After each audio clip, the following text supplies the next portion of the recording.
Why are autocracies on the rise, and why did this vision that was initiated by George Herbert Walker Bush not hold? I think there are three big things that happened. One, we thought, and in retrospect, we now know it was wrong, but I don't want to claim that I thought differently 30 years ago. But we had a theory, it's called modernization theory in academia, that as China became richer and modernized their economy, they would eventually democratize. And so we helped them do that. We invested in China. We brought them into the World Trade Organization, animated by that theory, and it turned out not to be true. They're more powerful today. They're richer today. They are not more democratic today. I don't think this was inevitable that they became more autocratic, and I think Xi Jinping as a leader pushed them that way. That was the first failure. So we helped them grow stronger.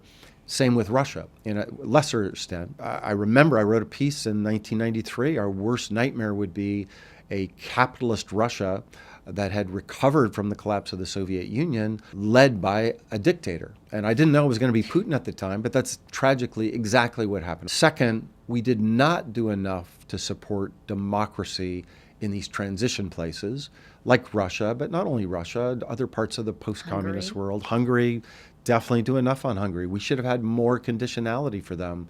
That was a giant mistake. So we should have been leaning into that more. And there's a reason why we didn't. I want to explain that. We did that after World War II, right? World War II ended, and our enemies, we invested tons of money in them, called the Marshall Plan in Europe, but also Japan, to help them nurture markets and democracy. And we got that right. Part of the reason we got it right in 45 and we didn't in 91 is because in 45 there was this enemy to the east, right? The Soviet Union was out there, and we thought if we don't bring these folks in, they're going to flip, they're going to be on the Soviet side. 1991, 92, there wasn't that enemy to the east.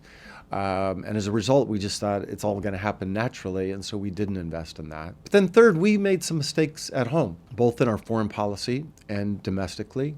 I think the invasion of Iraq, let's start with Afghanistan. Afghanistan, the world was behind us. NATO was behind us. They went in with us. But then we overreached in Iraq, and that led to a lot of, like, are these Americans really for the liberal international order? They're just doing whatever they think. You can't say you're the leader of the free world if you're not acting as a free and democratic society at home. And so what we used to have during the Cold War, and most certainly in the early 90s, when everybody looked to our system as the best system, that's no longer the case.